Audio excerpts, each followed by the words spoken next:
Hey everyone, Tyson the Subaru specialist from Subaru Prince George here. This is our 2022 Subaru Impreza Hatchback Touring. So Touring is our middle of the road trim level, one above the convenience, one under the sport.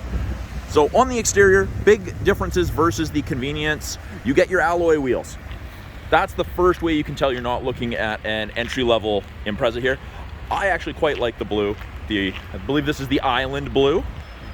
I'll correct myself if I'm wrong in the description below if it's a different color name. But hatchback, super easy to access. Right between the two small stars here, got a little rubber switch. And you can see it right there. You just push up and it unlocks and away you go. So nice, big, tall, wide opening in the Impreza hatch. Very, very practical, easy to move stuff in and out of. I've seen people move table chair sets with these. The Touring also comes with the privacy cover, hides everything from the top of the seats down. Now, if you're moving taller items, it's easy to remove if this is gonna be in the way. It's just a telescopic piece right there, and you can move it out. You just push in on it. I just grab the handle and I push towards it and it pulls out there. This is cargo light. I've just turned it on. It will shut off after I close the door. So it is nice to have, especially this time of year when it's darker earlier. Got grocery bag hooks on both sides. I thought they were kind of gimmicky, but they do work really, really well. In the second row, plenty of room for passengers. You can fit up to 3 people comfortably across. Even taller people fit. There's lots of headroom, good leg room. Obviously, it's not the most spacious second row ever, but for the size of the vehicle, it's awesome. Now, if you need to put roof racks or anything on the Impreza, you can get them. They flip. These little doors flip up, just not by finger. It's easier if you have something like a flathead screwdriver, but you've got 2 sets of them on either side, and the crossbars actually bolt in here. So very, very secure, much better than the ones that just clamp into the C channels here. Far less likely to come off or be ripped off. It is a proximity key, so when it's not running, to lock it, if you've got the key on your person, you do that. It's beeping because I'm trying to lock it while it's running. Won't do that. Up front, we have power windows, locks, mirrors, as you would expect. Window lock, if you have any passengers that like to play with their windows, or pets in the second row. Now this seat is height adjustable. I'm pumping it up and down here. So you probably couldn't see that. The camera moves when I'm doing that, but it does raise and lower. Now on the inside here, left-hand side of our steering wheel, we have our Bluetooth and audio controls. You can make it take calls, control the volume of the calls and the music. This switches between your presets or goes to the next song on your CD or your playlist. Accept call, voice commands for calling out. These arrows right here, they'll change that small screen that says turn off engine before exiting, and that's because I had the key in my pocket when I exited the vehicle. So I'm actually going to shut it off. And it says reminder, look in rear seat. That's because I had the back door open within 30 minutes of the ignition being turned on. So it's just a reminder, hey, you might have forgot groceries, pets, your child. So it is push button start, foot on the brake, press, as long as the key's inside. Now, these arrows change this small center display here.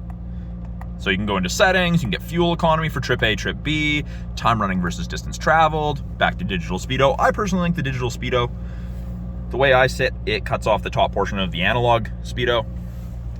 Right hand side of the steering wheel here, we have our adaptive cruise and our lane centering assist. So that uses the 2 color stereo eyesight cameras. It looks out on the road and it looks for vehicles ahead of you. Now with the cruise on, you can see there's 4 bars ahead of it, all the way down to 1. So that's the follow distance behind the vehicle ahead of you that you'll follow at if you catch up while using cruise. I just turned on the lane centering, so above 60 kilometers an hour, if those 2 cameras can see the road lines, it'll illuminate one of those 2 gray lines, or both, on whichever side you can see, or the cameras can see the lines on. And it'll actually give you gentle steering input to keep you off those lines. Great for the second half of your long day of driving. It helps with reducing fatigue. And just press to turn it off. Really easy to do. 2 different drive modes, intelligent and sport. You can see down there on the bottom left, it says P for park, I for intelligent, press S, goes to sport mode, holds your RPMs higher, and you'll accelerate faster. You go through a little bit more fuel, but it is a little bit more spirited driving. Heated steering wheel. Heat does not heat between the seam here at the top, and there's a spot right here where it doesn't heat, but the rest of the area where you're supposed to keep your hands for safety, that's fine. Now, little information screen up here. You can change with the info button on the left-hand side of the steering wheel. Each time you press it, gives you a different screen, tells you a little piece of different information depending what you need. Change your settings. That one shows what technology's on. You've got your high beams on, low beams, turn them off. You can see my brake lights on. It's pretty cool. So it shows everything is turned on. Also, where our climate control displays, so it ranges on the high side from 32 all the way down to 18. So from freezing to tropical, depending how you and your patches like it. It's 5 degrees out. It's a little chilly. I'm going to leave it at high right now. And the fact it's pouring rain doesn't make it any better. Right here, AM, FM, CD satellite radio. It is all touchscreen, but we also have the physical buttons down here. So you want to go to media, press media. That's where you listen to a CD, Bluetooth, USB, anything like that. It's also a backup camera. Put it in reverse. Shows you the top of the bumper so you have something to relate to. As you turn the wheel, those orange lines move, show you where you're going to end up. Great for determining if you're going to make that corner into that parking stall or not.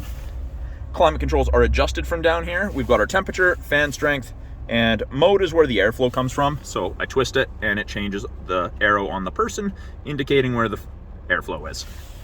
Automatic transmission, we do have a manual mode if you want, so you can use the upshift and downshift paddles to select your own gears. Now you can go drive, over to manual, and you can see instead of D for drive, it says 1 for first, second, and it will only allow you to go into a gear, certain gear based on the RPMs and speed that you're going. It won't let you start off in sixth, but you can start off in second. The all-important heated seats, high and low for both the driver and passenger, with the cloth. Heats up super quick. It is the best thing ever, especially in winter.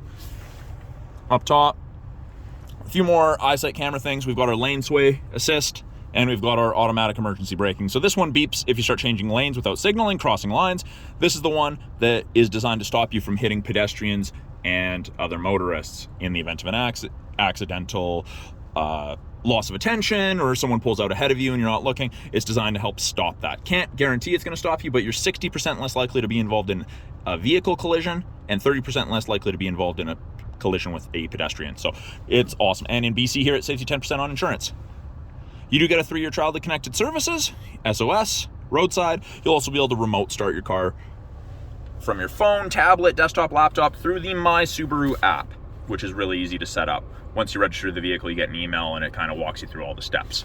So that's a brief overview of the 2022 Subaru Impreza Hatchback Touring. I'm Tyson, the Subaru specialist from Subaru Prince George. Talk to you guys soon.